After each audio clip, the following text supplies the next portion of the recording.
Buenas tardes a todos. Bienvenidos a este panel, a este relanzamiento de la licenciatura de Economía de la Universidad Panamericana. Bienvenidos alumnos, estudiantes de preparatoria, también profesores, directivos de la Universidad Panamericana. Gracias por acompañarnos, padres de familia que nos acompañan. Damos la bienvenida también a nuestros panelistas que nos acompañan desde la ciudad de Boston, de San Francisco, de Nueva York y de la Ciudad de México. Y sin más, le cedo la palabra a nuestro rector, el doctor Santiago García. Bienvenidos. Muchas gracias, Salvador, y muy buenas tardes a todos. Me da mucho gusto estar en este evento y felicitarte, Salvador, a ti y también a Eugenio por la organización del mismo. También por ahí está la vicerrectora Cecilia Canal, que también ha estado detrás de ese evento, y la verdad es que es un evento muy interesante. Tenemos una mesa panel de altísimo nivel y me da mucho gusto ver ahí las caras de invitados que ahora un poco más adelante los van a presentar. A mí me toca simplemente dar un mensaje general de inicio de este diálogo. Mi reflexión va, Salvador, por el lado de lo que estamos viviendo actualmente, y creo que está muy bien titulada esta mesa panel, que va por el lado, digamos, como de tratar de entender cuál es esa economía en el futuro. Y no puede haber momento más pertinente que el actual para hacerse esa pregunta en relación al futuro. Al mismo tiempo, esa pregunta me parece que nos remite un poco hacia el pasado, y lo comento brevemente porque sí me llama la atención a veces cómo se enfoca el tema de economía hacia atrás, porque suele suceder que cuando hablamos de economía hacia atrás, pues vemos, como digamos, como la economía clásica, pensando Adam Smith o David Ricardo, de la cual después se derivan algunos asuntos como el llamado liberalismo o el neoliberalismo, digamos, cuando ese modelo se lleva como más al extremo, y que se suele decir, bueno, pues es que ese modelo se aplica y luego resulta que hay una serie de consecuencias negativas, como es el tema de la famosa desigualdad o el tema de algunas injusticias, algunos excesos, e incluso también algunos temas relacionados con la polarización que vivimos actualmente.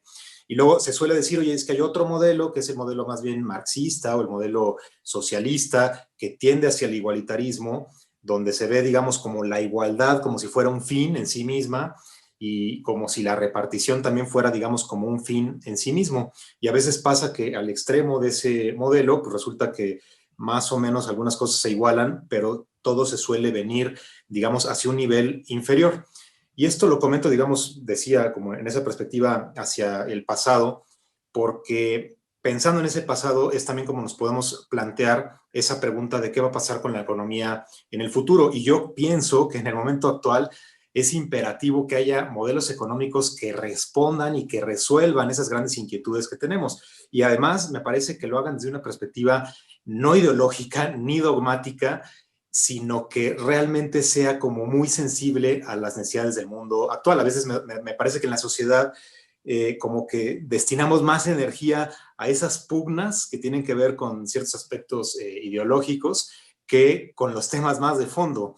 Y a veces hay como otra vez esa contraposición entre lo que parecería un liberalismo desigual y un socialismo empobrecedor. Entonces entran en disputa esos dos modelos, pero el problema no es ese, sino el problema es que nos atoramos ahí. Y en ese sentido, celebro que de parte de la Panamericana y particularmente de la Escuela de Gobierno y Economía se tenga esta iniciativa de esta mesa panel, pero también, digamos, del modelo propio de economía de la UP, un modelo que desde el inicio tenía esa claridad en mente de que el centro de la economía era la persona. Eso lo he escuchado actualmente, pero me da gusto decir que es una idea que desde el principio la Panamericana lo tenía muy claro, y que también Economía UP, que surge en los años 70, desde ese entonces, donde estaba como mucho más clara esa disputa entre capitalismo y comunismo en aquella época, pues claramente la UP desde el principio marca una distancia y dice no vamos ni para un lado ni para el otro, porque el centro es la persona. Y se trata de pensar justamente en ese tema de la economía, oye, el centro es la persona, no con una posición ideológica, pero la gran clave en la economía del futuro es ver cómo sí, o sea, cómo resolvemos esos asuntos que están como en disputa y cómo destrabamos para que realmente haya soluciones creativas. Y en ese sentido, economía UP, pero no solamente economía UP, sino la economía en el futuro, como está planteada en la mesa panel, me parece que son preguntas súper relevantes. Oye, ¿cómo se le hace para favorecer la inversión, sí, y al mismo tiempo abatir la pobreza? ¿Cómo se le hace para alentar el emprendimiento y al mismo tiempo que haya una distribución más justa? Otra vez, no es una u otra, sino cómo se le hace para las dos.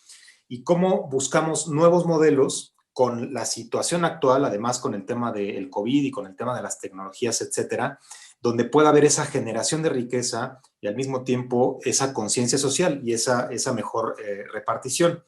Por eso me parece que la economía en el mundo actual, y en ese sentido tenemos que trabajar las universidades, las organizaciones, etcétera, tenemos que pensar en cómo se concibe esto desde una perspectiva de un cambio positivo en el mundo. De tal manera que la economía con la persona en el centro y con la sociedad bien entendida como seres relacionales, los seres humanos, seres relacionados que juegan en ese conjunto de la sociedad, pues cómo aquello puede funcionar mejor. Por eso creo que estamos urgidos de respuestas creativas y de respuestas interesantes que vayan en esa línea de cómo crear un mundo mejor. Y por eso también pienso que la economía no solamente, digamos, es como el modelo tradicional económico, sino que actualmente es como mucho más necesario que responda a preguntas que tienen que ver con la ecología, que tienen que ver con la sustentabilidad, que tienen que ver con el entendimiento de lo público en un sentido más amplio, no solamente lo que pertenece al gobierno. Y eso, digamos, también se resume en un modelo de economía integral. Eso es muy importante en el mundo actual. Sobran preguntas, pero a veces no hay las suficientes respuestas o la suficiente empatía para dialogar y para poder llegar a estos modelos. Esa es un poco como la idea que yo quisiera transmitir en este inicio de la mesa panel. Me parece apasionante el tema. Estoy seguro que con estos panelistas vamos a llegar a respuestas muy, muy interesantes.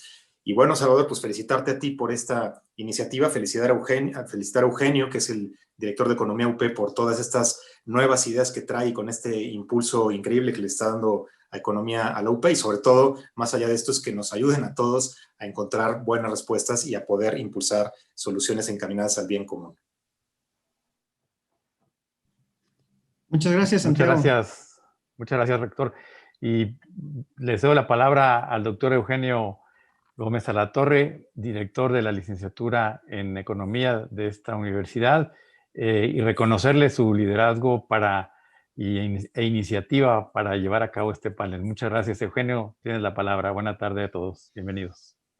Gracias, Salvador, y muchas gracias, Santiago, por tus atinadas palabras. Y bienvenidas y bienvenidos a todos, a todas, a este evento en el que hablaremos del futuro de la ciencia económica. Ya Santiago nos decía por qué esto es importante, ¿no? Por qué tenemos que reflexionar acerca de hacia dónde nos lleva la economía como ciencia. Y hablaremos del futuro de la ciencia económica con pues, reconocidos académicos internacionales, ya los presentaré, y también destacados egresados de la carrera de Economía de la Universidad Panamericana, que también ya los presentaré. Muchas gracias por estar aquí. La licenciatura en Economía de la Universidad Panamericana, que se fundó en 1977, la fundó Sergio Raymond Cadillac, estrenará una nueva sede. Ya estamos listos para movernos a Ciudad UP. Este magnánimo proyecto de la Universidad Panamericana que pues impulsará la educación superior en nuestro país. Y también, con este motivo, estrenaremos un plan de estudios que formará técnica y humanamente muy bien a las y los economistas y que aprovechará sinergias con otras carreras en Ciudad UP para ofrecer también flexibilidad en la especialización profesional. Todo esto constituye el motivo perfecto para tener hoy este evento de relanzamiento de nuestra carrera para reflexionar qué tiene que aportar la ciencia económica para construir un mejor futuro. Entonces déjenme nada rápido compartir con ustedes qué tenemos pensado hacer hoy. Primero, nos vamos a cambiar al idioma inglés para poder escuchar un par de pláticas de entre 10 y 15 minutos de destacados profesores de economía a nivel internacional, y después regresaremos al español para tener un panel con nuestros egresados acerca del papel de la economía en la empresa. Al final buscaremos tener algunas preguntas del auditorio, responder algunas de las preguntas. Claro, esto cuidando el tiempo. Queremos que no termine este evento más allá de 7:10, 7:15 de la noche. Bien. Okay, now we will switch to English, okay, to welcome our guest speakers for today. Professor Pascaline Dupin and Professor Danny Roderick from Harvard. Pascaline Dupin will speak first. She's a professor of economics at Stanford University and faculty director of the Stanford King Center on Global Development. At Universidad Panamericana, we are convinced that economics should do more to improve the lives of the poor, and also that the future of economics need much more women in economics. Pascaline Dupin is one of the best researchers in development economics in the world, and we are very happy to have her with us today. Welcome, Professor Pascaline Dupin, and thank you for being here with us. Well, thank you so much for the kind introduction and for giving me a chance to give a few remarks. It's a great honor to participate in this event. Dina Latorre, you asked me to talk about two things, about development economics and about women in economics. So I thought I would start by mentioning some overlap between the two topics. At its core, as you just said, development economics is about getting people out of poverty. And when you look at the profiles of individuals in poverty around the world, they are disproportionately female. This is true even within the US, where 56% of individuals considered poor are women. And it's true pretty much everywhere around the world. Women are more likely to be poor. And why? We have a lot of good ideas about that. Women are more likely to be poor because too often they receive less education than their brothers. They are paid less than men for equal work. They are shut out of certain careers. And as we all know, they bear a disproportionate burden of household responsibilities, in particular when it comes to children and child rearing.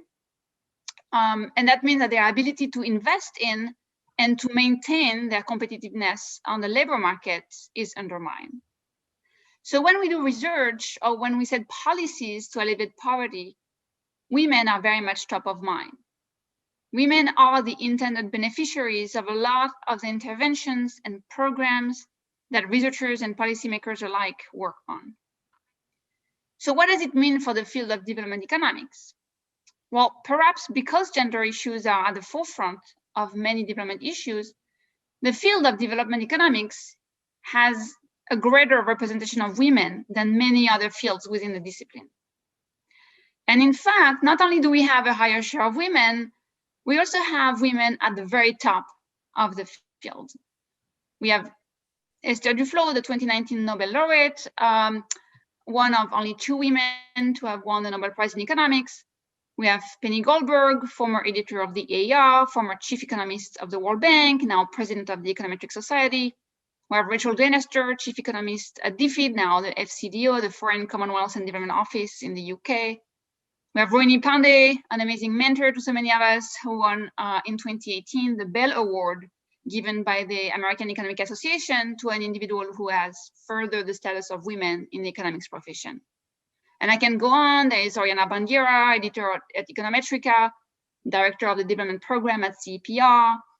At NBR, the development program is co-directed by Seema Jayachandran. So there are a lot of women at the very top of the field of development economics. And these women are a true inspiration for all of us. They are brilliant in their research, but also extremely committed to putting their intelligence and their research into practice. So they are not just interested in publishing papers for the sake of it. They are really on the front line. They are working with development agencies and governments to steer them towards effective policies and really moving the needle in the fight against poverty.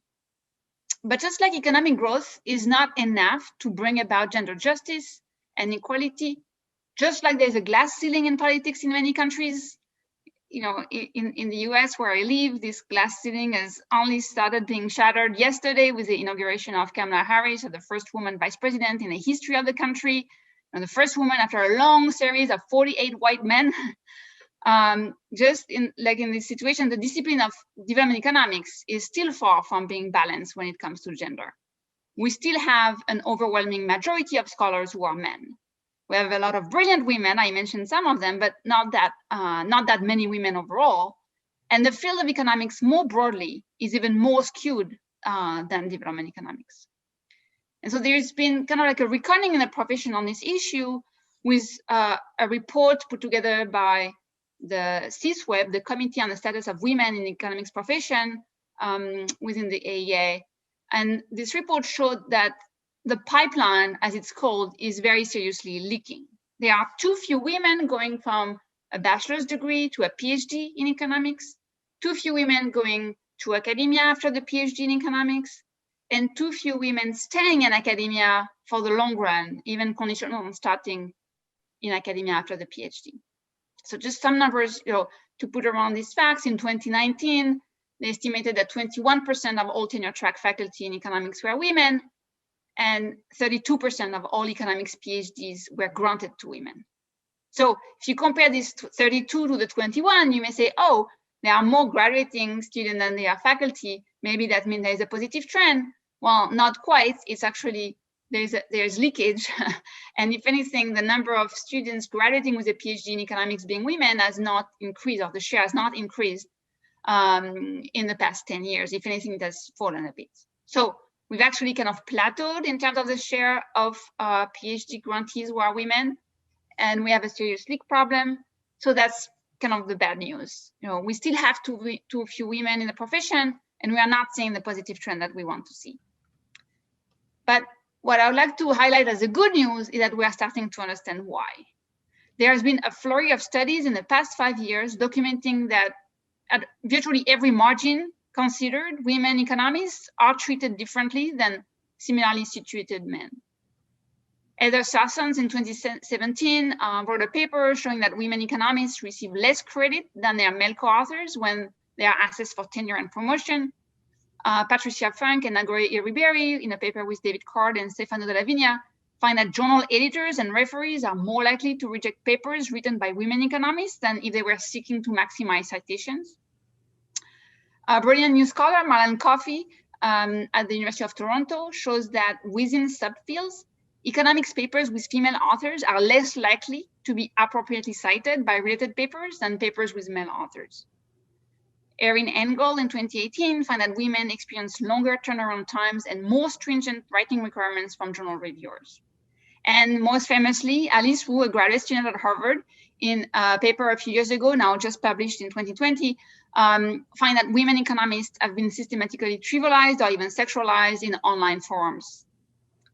So obviously, each of these factors likely contributes to the fact that women economists are less likely to be promoted than men, and especially the less likely to be promoted in economics than in other academic disciplines. And in a new working paper that co-authors and I just released last night, we find that during seminars, women presenters are treated differently than their male counterparts. Women are asked more questions during a seminar. The questions asked of women presenters are more likely to be patronizing or hostile. Okay, so this is just a glimpse of some of the evidence that's been coming out. And that's a lot, and it sounds pretty bad, but I don't want to highlight the bad here. I want really to say that all of this gathering of evidence, all of these facts being put out are great news in the sense that they are now there for people to see. Okay, economists are scientists, and everything starts with facts and data. Okay, and a lot of the biases that these papers have, brought to light, I believe, are implicit. I don't think that most people in the profession willingly make things worse for women. Maybe those posting nasty comments on anonymous websites are doing this, purposefully, but I think most people are not. I think implicit bias has been very well documented, and so we need to see, the differential treatment to understand how we can do something different. And I'm optimistic that all of this evidence is going to help move the needle, because when I first told my colleagues at Stanford, for example, that, based on the data I'd been collecting, it seemed like we were being harsher on female presenters than on male presenters. My colleagues were extremely receptive. They were, really interested in learning more about this, investigating it more seriously, and trying to think ways through which we can change our processes to make things better. So that is why I take all the evidence gathered in this, all these new papers as great progress, because that's by learning about the ills in the profession that we can start thinking about the remedies. And there's been a lot of efforts put together by the American Economic Association and other associations around the world to try to change practices, to fight implicit bias, to regulate behaviors, empower voices of those underrepresented. So I have great hope that we are turning a corner. And in fact, just a few weeks ago, earlier in January, I participated in a mentoring workshop organized by CSWEP. We had 24 senior women being mentors and around 60 junior women as mentees. And I was just amazed by the brilliance, the energy, the commitment that I saw throughout the 3 days of the workshop. Now, of course, there are many other aspects of diversity that economics still need to grapple with. And in fact, while women are being underrepresented, they are not the most underrepresented group. And to close the loop and circle back to development economics, I believe that a major shortcoming of the field at the moment is also the underrepresentation of scholars from lower and middle income countries, and especially from underprivileged backgrounds within these countries. So all the efforts towards strengthening the pipeline that have been put in motion, in particular to try to improve the representation of women, should be extremely inclusive and focus not only on gender, but also on racial, ethnic, and economic diversity. And so I very much hope that at the school, you have put in place some processes and measures to think through your admission, your review processes, and be as inclusive as possible. Thank you very much. Thank you. Thank you very much for what you said. I think that if we are trying to imagine a better future for economics, we need to pay attention to what you have just said. Okay, we have a lot of work to do to have a better future in economics. We can do better, and I hope that your words serve as an inspiration to our current students and also some prospective students to follow a career in economics, mainly female students, to follow a career in economics, to do more in the field, and also to all economists that are listening to what you said, that to recognize that we have a lot of, let's say, a lot of things that we need to change within the profession to improve things, because that will give us better results in terms of the science that we are making, in terms of the impact that we will have in the field, and also in the real world, let's say, in terms of development and the like. So thank you again for being here. I think it is very inspiring to listen to someone like you with your experience, all the research that you have done in the past. It's very good to have you, and very inspiring as well. So thank you. And now we will listen to Professor Danny Roderick, who is the Ford Foundation Professor of International Political Economy at Harvard's John F. Kennedy School of Government. He's also President-elect of the International Economic Association and co-director of Economics for Inclusive Prosperity. Professor Roderick is an original thinker, I think, and has very, very interesting ideas about what is the role of the economist and what economists should do to have a better impact in the world. Some of those ideas may be found in his books, which I highly recommend. like One Economics menu recipes and economics rules, which have very, very good ideas about how to improve the way we economists can use the economy in a better way to have a better impact, and how we may change again the way we do things inside the fields. So Professor Roderick, thank you very much for being here, and welcome to this event. Thank you. Thank you. It's a great pleasure to be with you. Thank you, Eugenio, for those nice introductory comments.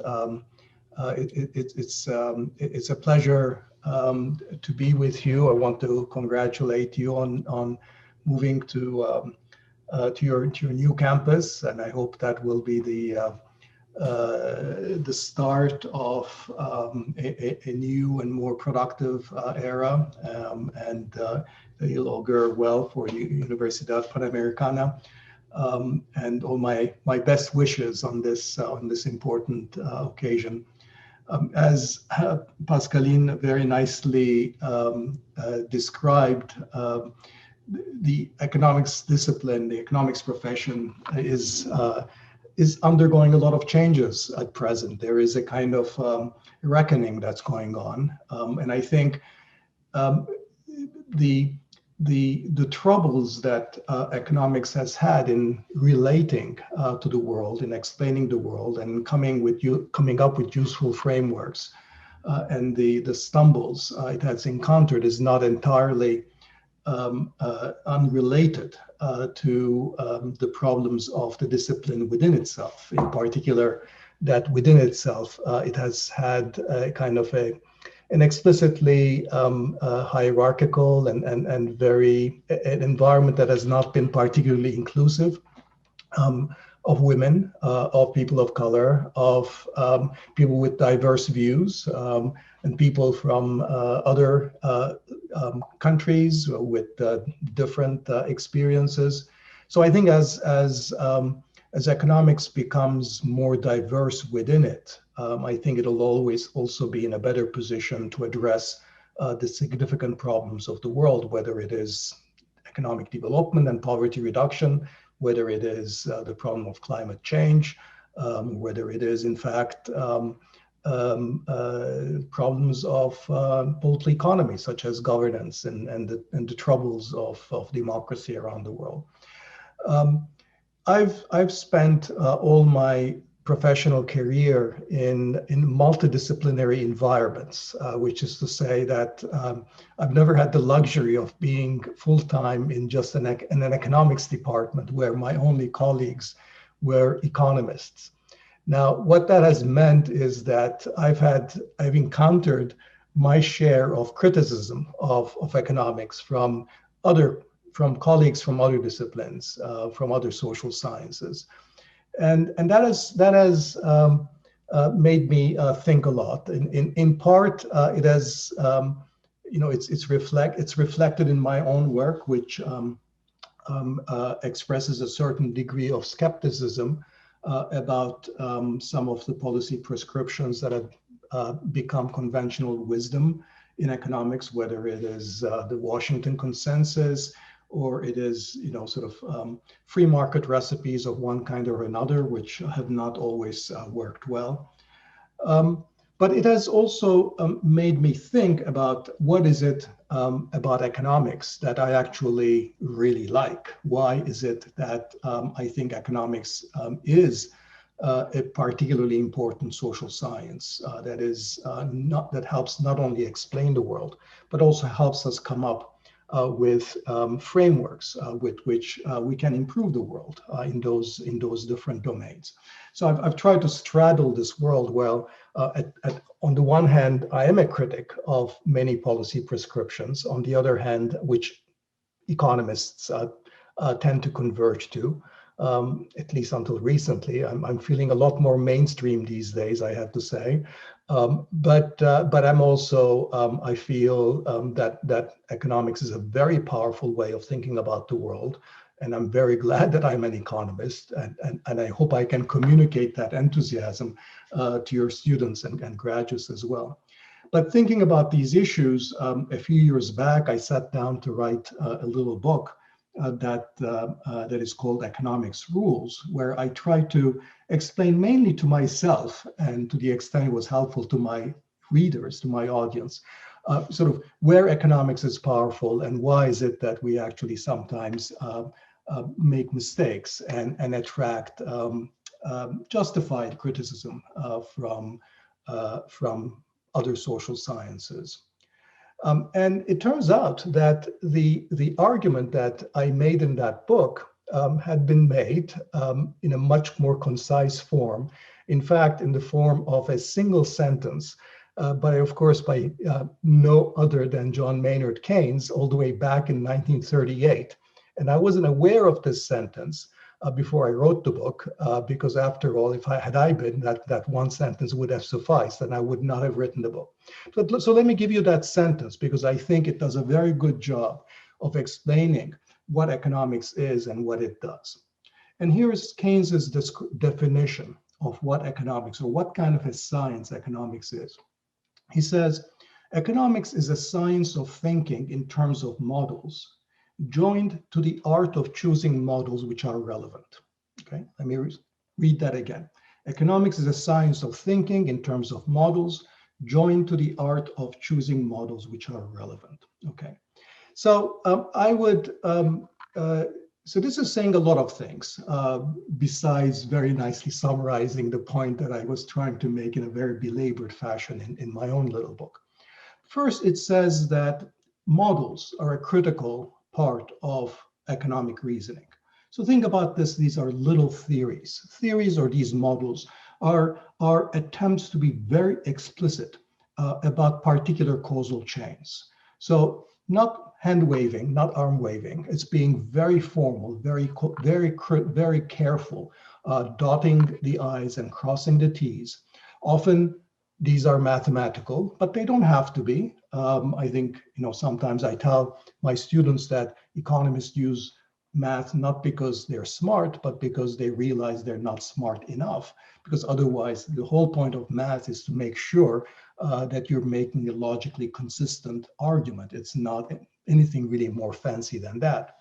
But part of this definition really goes to the heart of how we economists reason, which is a reason using sort of one causal argument at a time. So we simplify, and that's really the notion of analysis, going back, in fact, to the Greek word, roots of the word. There's really breaking something complex into smaller parts, and that's what models do.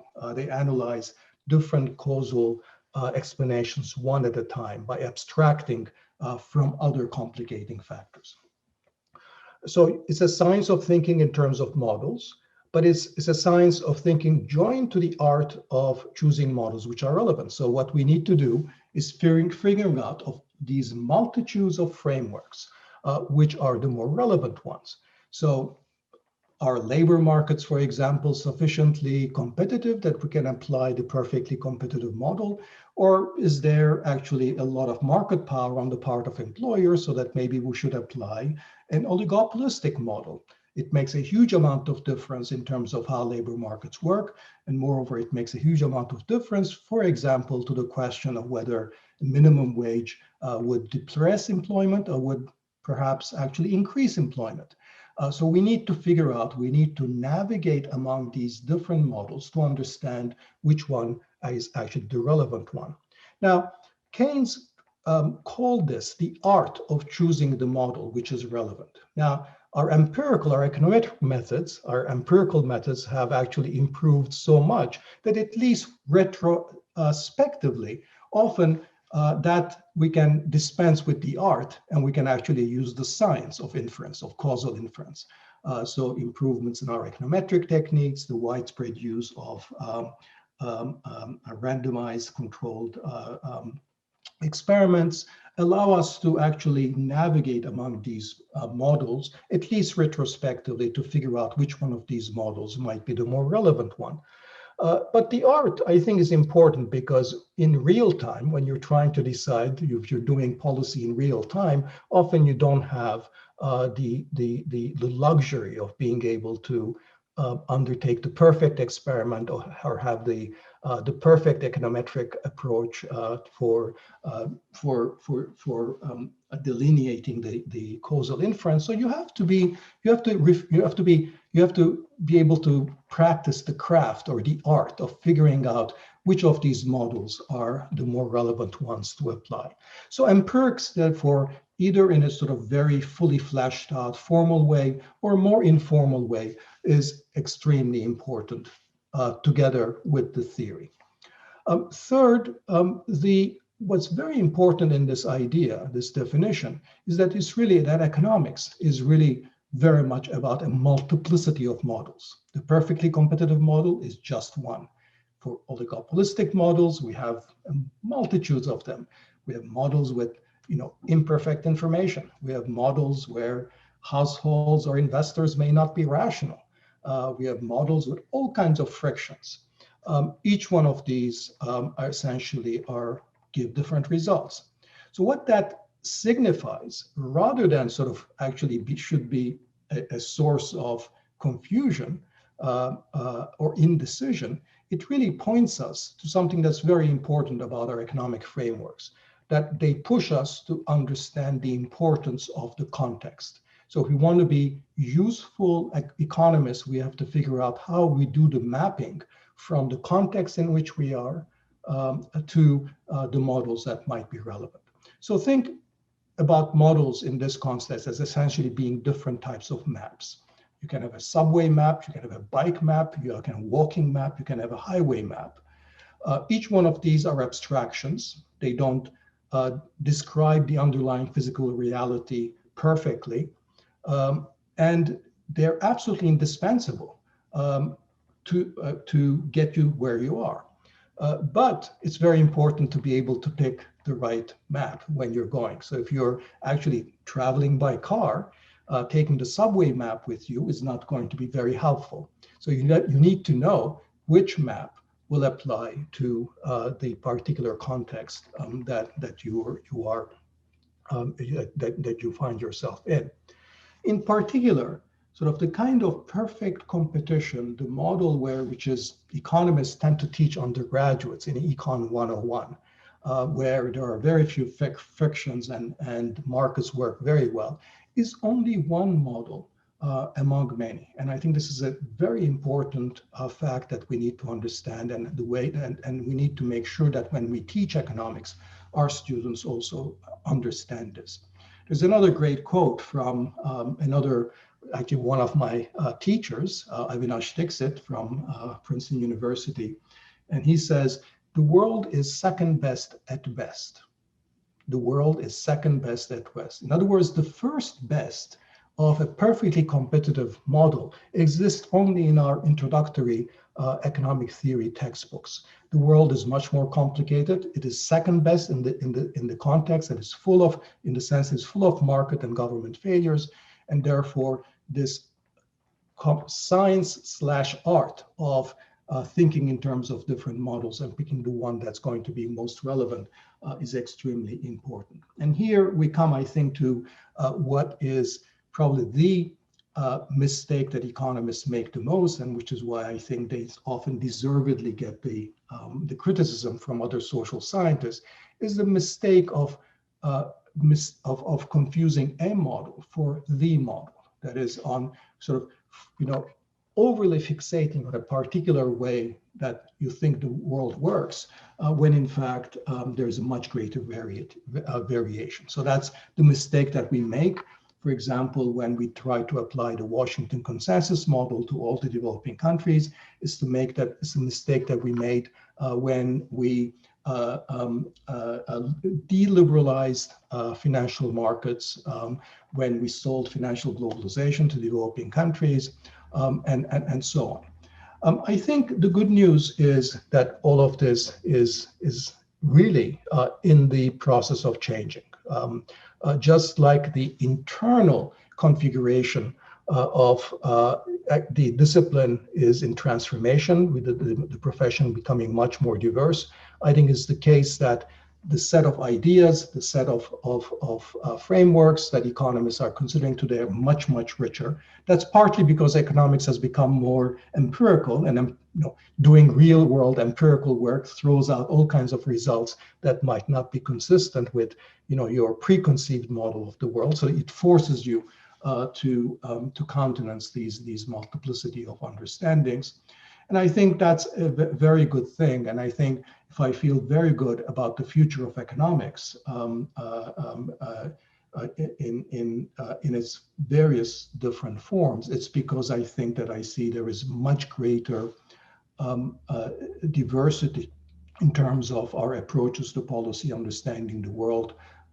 There's a certain ferment within economics that I think is very, very very useful to the kind of work that we do.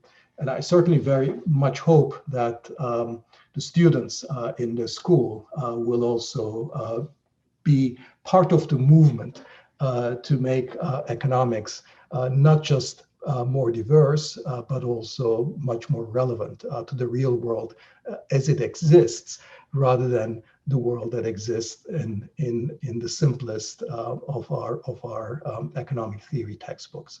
So once again, thank you, and my best wishes for a very successful future on this campus. Thank you. Thank you. Thanks a lot, Danny. No, I agree that economics is a very powerful way of thinking about the world, but we need to use, let's say, our powers wisely. And I like a lot what you said, because we want our students to have diverse way of thinking, to be broad, to be creative. We don't want to have economists that are narrow-minded. And I think that is one concern that we always have at our university with our economic students, how to show them that there are many ways to face a similar problem. And we really want to avoid our students to be dogmatic in the way that you said, that you sometimes can think of a model and think that it is the model. And that happens very often, okay? I have seen a lot of times here in Mexico, discussions of different policies, and you see a lot of economists talking about just one solution, coming from just one model, maybe a very nice model, but I completely agree that we need economists that really understand the context, what is really happening, what is happening in this country, in this moment, if it is more like, as you said, perfect competition, or if it is more an oligopoly, or what is really happening, because if not, you can commit a very big mistake. So that is something we want to teach our students. And so I also hope that your words really change the way in which our students see the profession of economics and their role as possible change makers in the future. So thanks a lot. I think your words have been very useful. And once again, we are very happy, very proud of having two very, very good economists in the academia talking to us, to our students, to our alumni, to prospective students in this event. It is that we are very proud of having you both here. So thank you for taking some time to share your ideas with us. And now we will go back to Spanish, okay? And we will continue with our event. Thank you, thanks a lot. Thank you. Muy bien, bueno, pues volvemos al español y ahora pues tenemos un panel de lujo, ¿no? Yo estoy también muy orgulloso y muy contento de quienes nos acompañan para el panel. Tenemos a dos muy destacados egresados de la licenciatura en Economía de la UP, también para hablar de pues hacia dónde va la economía, pero también mucho en lo que tiene que ver con la empresa. Ya lo platicábamos, economía en la Universidad Panamericana siempre ha tenido un perfil muy de economía empresarial y tenemos aquí a dos egresados que están en diferentes empresas y que pues a mí me da mucho gusto poder platicar con ellos. Déjenme hablarles un poquito de ellos dos. Empezaré por Claudia Sandoval Parra. Pues eso, es economista, egresada de la licenciatura en Economía de la Universidad Panamericana y tiene una maestría en Economía Internacional de Bocconi.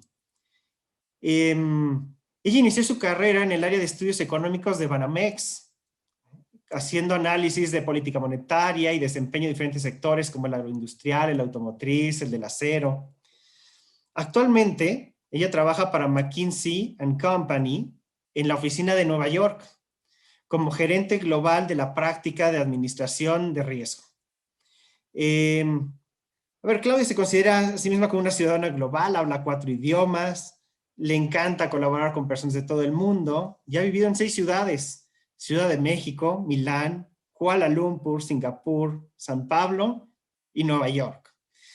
Y ahora pues nos acompaña desde un pequeño poblado en el bosque, ¿no? En el estado de Rhode Island, donde se conecta pues, con nosotros. Muchas gracias, Claudia, por estar aquí con nosotros. Gracias a ti por la oportunidad de hablar con todo mundo, con los estudiantes y con las personas queridas de México. Muchas gracias, Claudia. Y también tenemos a Isidro Quintana Garza, que también es licenciado en Economía por la Universidad Panamericana y tiene un MBA del IPADE, donde hizo estudios también en la London Business School de Reino Unido. Isidro empezó su carrera profesional, trabajó un tiempo para Deloitte Consulting, tanto en México como para Canadá, antes de unirse a Cisco, empresa donde se ha desempeñado como gerente senior de estrategia y desarrollo, donde ha ofrecido asesoría a clientes del sector público y privado. Por 8 años dirigió el área de ventas para el sector público y fue director de servicios en México. Su última posición antes de convertirse en director general fue como director senior de estrategia y planeación para las Américas, donde encabezó las actividades de inteligencia de mercado de la empresa para todo el continente. Y ahora Isidro es director general de Cisco México, donde es responsable de las operaciones de la compañía en el país y de apoyar la estrategia de Cisco para contribuir a la transformación digital de México. Pues muy bien, Isidro, también bienvenido. Muchas gracias por estar aquí con nosotros. No, gracias a ti, Eugenio. Un privilegio acompañarlos a todos, saludar a toda la comunidad de la UP, la que está y la futura que está por entrar. Con muchísimo gusto. Muchas gracias. Bueno, a ver, aquí tenemos a 2 personas que tienen ya una amplia carrera, una amplia experiencia en el sector privado.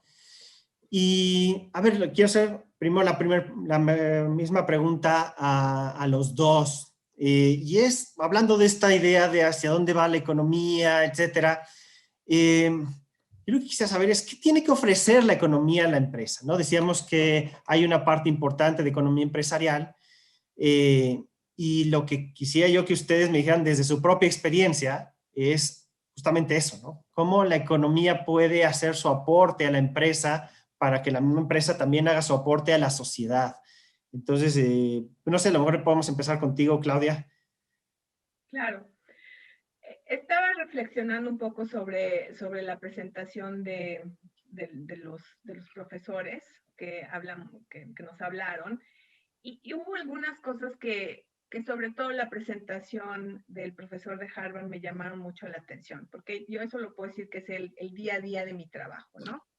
Que es el ser economista te ayuda a encontrar o buscar lupas con las cuales observar un problema para resolverlo.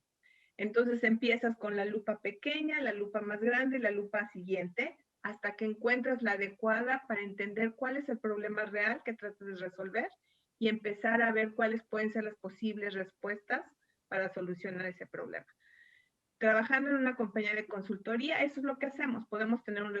Tenemos un problema hoy de un manejo de riesgo de una situación, puede ser un problema de estrategia, puede ser un problema de recursos humanos, puede ser un problema de costes, no importa el problema que tengas, siempre la ciencia económica o el entrenamiento que te da la economía para pensar en diferentes soluciones que puedes tener para ese problema, es lo que te hace ser diferente de a lo mejor una persona que llega nada más con una idea fija de cómo se tiene que resolver porque se resolvió de esa manera en el pasado. Entonces, eso es algo que yo hago día a día. Cada problema es diferente. Tomamos nuestras lupas, hacemos nuestro sistema que le llamamos Problem Solving System y empezamos a ocupar esas lupas o esas ideas de pensamiento en las cuales un problema grande lo tenemos que partir en pedazos para poder analizarlos y después juntamos la respuesta para poder implementarla. Entonces, para mí eso, así como lo describió el profesor, yo lo he visto en el día a día de mi trabajo en los últimos 20 años.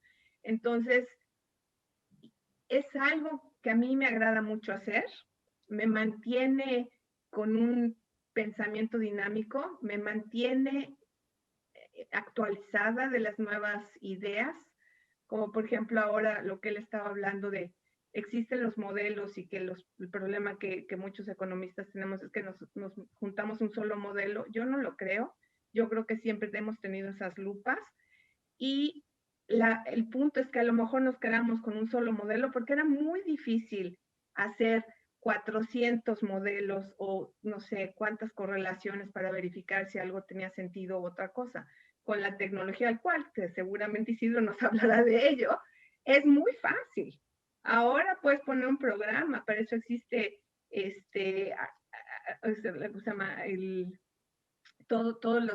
el artificial intelligence y digamos, todo ese tipo de cosas que están pasando actualmente, nos permite ser mucho más rápidos, utilizar más modelos y más posibilidades para encontrar la solución más adecuada.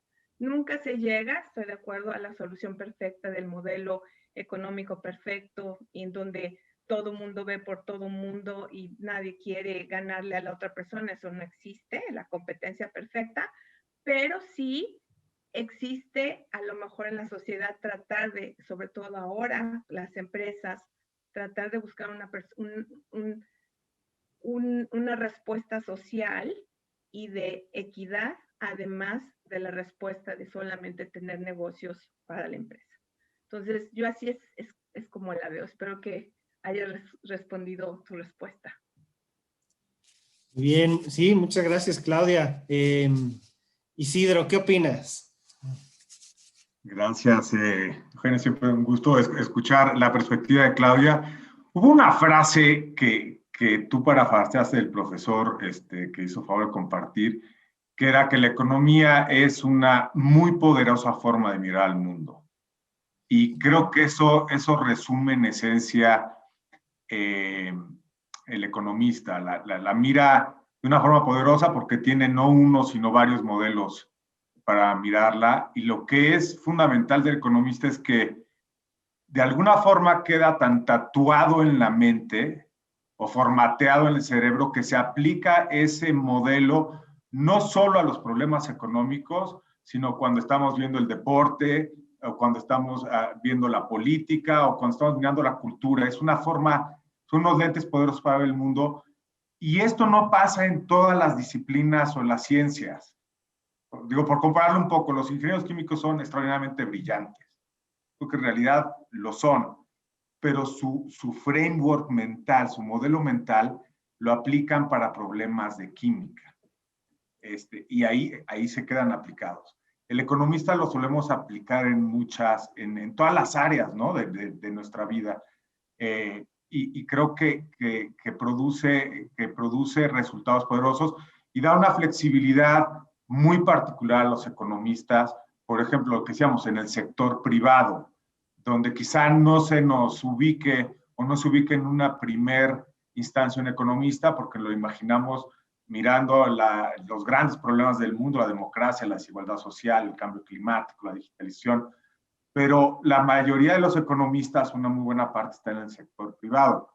Y los vemos en todas las industrias. No hay ninguna industria que yo pueda pensar, desde el comercio, consultoría, alta tecnología, manufactura, las industrias de la extracción, donde los economistas estén aportando un valor. Y lo que también es muy relevante es que lo aportan desde diferentes lugares dentro de la empresa. O sea, desde luego desde las áreas de estrategia, ¿no? Que se dedican a pronosticar futuros o a tomar decisiones, pero también en las áreas de desarrollo de negocios, las áreas de compras, están desde muchas áreas, y creo que la pregunta es, bueno, ¿y qué lo hace tan flexible? Que pueda agregar valor en tantas industrias desde tantas áreas. Y creo que regresamos al mismo punto. Son esos marcos de referencia, frameworks, como le decían, son ese modelo para ver la realidad, lo que le da un poco su poder y cómo agrega valor el economista. Y se vuelve en muchos casos, desde luego se puede especializar mucho, pero en general también como un generalista capaz de ver y absorber un contexto complejo y de unir los puntos de ese para proveer soluciones.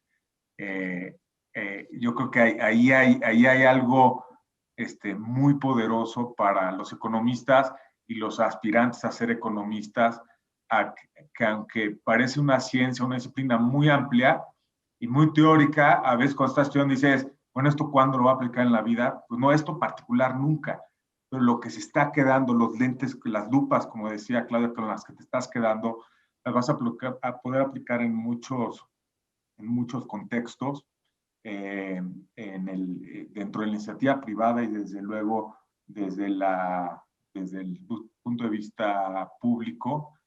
Y bueno, yo creo que ese es el aporte para responder a la pregunta, lo que aporta la ciencia económica o los economistas, particularmente en el sector privado, Eugenio. Muchas gracias. Bueno, pues a ver, me da mucho gusto escuchar, ¿no? De dos personas que tienen esta trayectoria tan importante, coincidir en esta idea de que pues la economía les ha dado a una estructura mental que ha abierto posibilidades, ¿no? Que ha abierto la forma de mirar el mundo y que hemos aprovechado la riqueza que tiene la disciplina como tal, ¿no? O sea, toda esa riqueza que tiene de modelos también te va formando de una cierta manera, ¿no? Hay luego críticas a los economistas, ¿no? Porque dicen, miren, por un lado esto, por el otro lado el otro, ¿no? Y parece que no se llega a nada, o el famosísimo depende, ¿no? Todo depende primero y ya después es... Pero probablemente esta es la fortaleza, ¿no? Esa capacidad de poder manejar diferentes modelos, diferentes visiones del mundo, sin volvernos locos, ¿no? Puede ser una ventaja también en el mundo, digamos, de la empresa, de la organización, etc. A ver, quiero aprovechar, ¿no? Ya que estamos aquí platicando, y hacerles también una pregunta que tiene que ver, pues, siendo los dos egresados de Economía de la Universidad Panamericana. Me gustaría saber cómo es que el estudiar en la Universidad Panamericana los hizo diferentes de alguna manera o de alguna forma les habrá ayudado a esta carrera tan exitosa que han tenido. Es algo que me gustaría mucho conocer su propio punto de vista. ¿Quién empieza? ¿Yo otra vez? Como quieras, claro. Desde luego, las damas primero, claro. Las damas primero. Bueno, para mí, yo creo que la UP fue un excelente lugar para estudiar. Para mí, y lo mencioné cuando estábamos platicando al inicio, inclusive el edificio, ¿no? Para mí era llegar a un lugar en Miscuac en donde me tranquilizaba de la ciudad, me llegaba y ponía entonces mis 5 sentidos. Ahora me voy a poner a estudiar, me voy a poner a leer, me voy a sentar aquí rodeada de este espacio hermoso, ¿no? Y puede ser que es una cosa que a lo mejor a algunas personas no le importa, a mí me importaba. Y eso creo que era una cosa bonita llegar a la escuela. Y porque también terminaba uno siendo una persona, no era yo la alumna número 50.488 que otras empresas, que otras universidades tienen. Yo era Claudia Sandoval Parra para todos mis profesores y para todas las personas de la administración. Y eso, como dijeron al inicio, hace que seas una persona. Estamos estudiando una ciencia social, entonces está hecha por personas, para resolver problemas de personas. Y entonces te metes en ese ambiente de tranquilidad. A mí me gustó mucho eso. Y obviamente todas las materias que tomamos desde el inicio hasta el final siempre eran materias enfocadas a encontrar el aspecto práctico de lo que estamos hablando. Si estamos hablando de, no sé, de la teoría económica, pues sí, vamos a observar todos estos modelos porque así es como se estudia la economía. Pero siempre haber las discusiones con los profesores, con los compañeros, cómo lo aplico en el día a día en mi negocio, porque había muchas personas que venían de familias que tenían negocios. Entonces, ¿cómo me sirve esto para mi negocio? Personas como yo que no veníamos de familia de negocios, ¿cómo me sirve esto para poder tener un empleo práctico que me pague? Y entonces siempre era la discusión. La teoría se quedaba muy bien para empezar y siempre aterrizamos a la práctica. ¿Cómo lo uso? ¿Cómo lo uso? ¿Cómo lo uso? Y eso a mí creo que era el factor diferencia, que hizo la diferencia de la UP respecto a otras facultades de otras escuelas. Gracias, gracias Claudia. Hidro. No, coincido, Eugenio. Un programa que es balanceado entre, digamos, los aspectos públicos y privados, entre el rigor académico, pero también los elementos pragmáticos de su aplicación. Entonces, ese plan de estudios posibilitaba o posibilita opciones. El otro tema también, sin duda, la atención personalizada, como bien decía Claudia, eras tú con tu nombre y apellido, los profesores sabían, no sé cuáles eran tus cualidades, cuáles eran tus limitaciones, más o menos orientar y particularizar la experiencia. El otro tema, un programa académicamente exigente, digo que al final del día uno va para eso, exigente y que estaba acotado un plazo, ¿no? No había de que te puedas pasar haciendo 8 años la carrera, o sea, o la hacías en los 4 que estaban estipulados o no le ibas a terminar. Entonces, de alguna forma, quizá haya gente muy estructurada, pero habíamos otros en esa edad que esa estructura nos permitió hacer una carrera de alta calidad en un tiempo muy razonable y poder pasar al siguiente paso o a la etapa productiva sin andar dando muchas vueltas, ¿no? Entonces yo creo que estos elementos y sin duda pues se vive el ambiente también de los valores que representa la universidad y se transmite o se ve en un ambiente sano, padre, retador, dentro de la universidad. Excelente, muchas gracias. A ver, yo destaco, ¿no? Varias de las cosas que han dicho. Primero, la excelencia académica, ¿no? Que fue lo último que dijiste, Isidro, y que claramente es algo que nos preocupa mucho. Y luego hablan los dos de la centralidad en la persona, de la atención personalizada, de los profesores que los conocían. Bueno, los siguen conociendo, ¿no? Ahí se ve Alfonso Delín, ¿verdad? Comentando que se acuerda de ustedes. Exacto. Se acuerdan de nosotros, qué lindo. Sí, no, que fue profesor de todos nosotros, Alfonso, y ahí pues se sigue acordando de todos nosotros. Pues eso, ¿no? Eso es algo muy característico de nuestra universidad.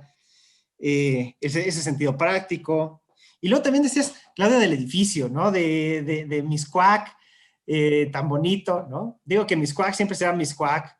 Y bueno, yo ahora tengo aquí atrás una imagen de Ciudad UP, ¿no? Que también, pues, nos da mucho gusto, pues, que ahora economía también va a formar parte, ¿no? Tiene toda la historia de Miscuac, toda la historia de una carrera que tiene ya 43 años de existencia, una gran cantidad de egresados destacados. Aquí hay una muestra, ¿verdad?, de lo que tenemos, pero tenemos a muchos egresados y egresadas de los que estamos muy contentos, muy orgullosos.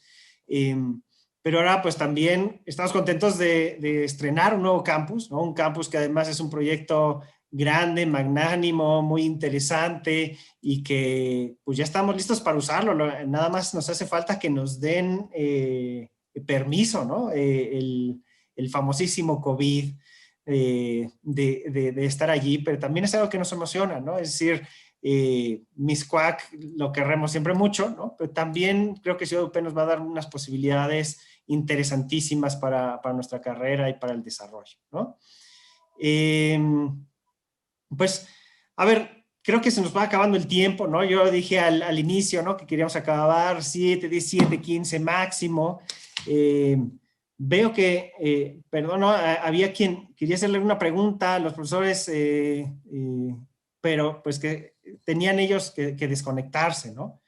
Pero bueno, yo estoy muy contento de haber podido platicar con ustedes, Claudia, Isidro, acerca de este futuro de la economía. Creo que tenemos mucho por hacer, pero también tenemos mucho que aportar, ¿no? Yo destacaría el hecho de que, pues eso, la economía tiene una riqueza muy importante para poder hacer un cambio realmente en la sociedad, ¿no? O sea, en diferentes áreas. Hablamos de economía del desarrollo un poquito, hablamos de los modelos, etcétera, hablamos de la empresa, pero creo que la economía nos da unas herramientas inmejorables para hacer un cambio positivo en el mundo, ¿no? Y es lo que estamos buscando y ojalá que lo logremos.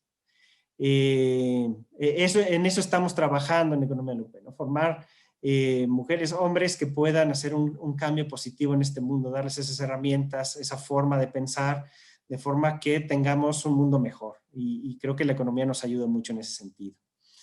Pues bien, pues gracias por estar aquí. Muchísimas gracias, de verdad, Claudia, Isidro, por estar aquí. También gracias, Salvador, Santiago, por la presentación, por las palabras, etcétera. Creo que si esto sirve de inspiración, como lo decía, ¿no? Yo espero que esto sirva de inspiración tanto para los posibles futuros economistas, ¿no? Que estén pensando en estudiar economía, como nuestras alumnas, nuestros alumnos, nuestras egresadas, nuestros egresados, para pues hacer las cosas mejor, pues esforzarse, ¿no? En aprovechar estas herramientas y ser economistas que puedan hacer un cambio positivo, pues ya habremos hecho mucho con este evento. Muchas gracias por estar aquí. Gracias. Gracias por la invitación, un privilegio, gracias. Muchas gracias. Buenas noches. Y gracias también a todos los que se conectaron, ¿no? Tanto en el Zoom como en el Facebook Live, ¿no? A todas las personas que se han conectado, alumnos, exalumnos, posibles alumnos futuros, esperemos, ¿no? decíamos padres de familia, directores de la UP, etcétera, ¿no? Economistas, profesores. Muchas gracias por estar aquí. Muchas gracias. Que tengan una bonita noche.